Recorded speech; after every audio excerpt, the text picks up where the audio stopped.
त्र्यंबकेश्वरमध्ये ढगफुटी सदृश्य पाऊस, नगराध्यक्षांसह जिल्हाधिकाऱ्यांकडून पूरस्थितीची प्रत्यक्ष पाहणी। बातमी त्र्यंबकेश्वर येथून। त्र्यंबकेश्वर शहरात दिनांक 7 जुलै 2026 रोजी ढगफुटी सदृश मुसळधार पाऊस झाला। हवामान विभागाने दिलेल्या अलर्टच्या पार्श्वभूमीवर शहरातील सखल भागात आणि मुख्य रस्त्यांवर मोठ्या प्रमाणावर पाणी साचून पूरसदृश परिस्थिती निर्माण झाली होती।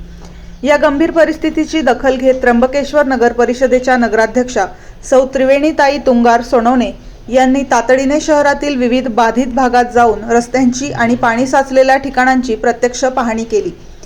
विशेष म्हणजे या दौऱ्यादरम्यान नाशिकचे जिल्हाधिकारी आयुष प्रसाद स्वतः उपस्थित होते। त्यांनी स्थानिक प्रशासनाला आवश्यक त्या उपाययोजना करण्याचे निर्देश दिले। अधिकारी व पदाधिकाऱ्यांचा फौजफाटा रस्त्यावर परिस्थितीचे गांभीर्य ओळखून प्रशासकीय यंत्रणा तातडीने ऍक्टिव्ह झाली होती। या पाहणी दौऱ्यात नगराध्यक्ष आणि जिल्हाधिकाऱ्यांसोबत खालील पदाधिकारी व अधिकारी उपस्थित होते। सौ वेदिकाताई पाटणकर उपनगराध्यक्षा, गोविंद जाधव मुख्याधिकारी त्र्यंबकेश्वर नगर परिषद, श्री काकड अभियंता, श्री कराड अभियंता, माळी मॅडम पाणी पुरवठा अधिकारी।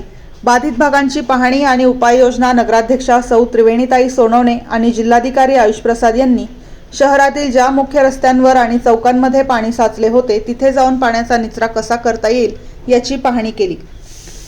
पाऊस सतत सुरू असल्याने नागरिकांना कोणताही त्रास होऊ नये तसेच आपत्कालीन परिस्थितीत यंत्रणा सज्ज राहावी यासाठी मुख्याधिकारी आणि अभियंत्यांना तात्काळ रस्त्यांवरील पाण्याचा निचरा करण्याच्या व आवश्यक तिथे तात्पुरते मार्ग खुले करण्याच्या सूचना देण्यात आल्या आहेत।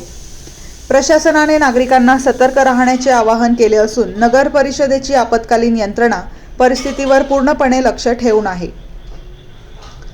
वृत्तसंकलन जगन घागरे, त्र्यंबकेश्वर।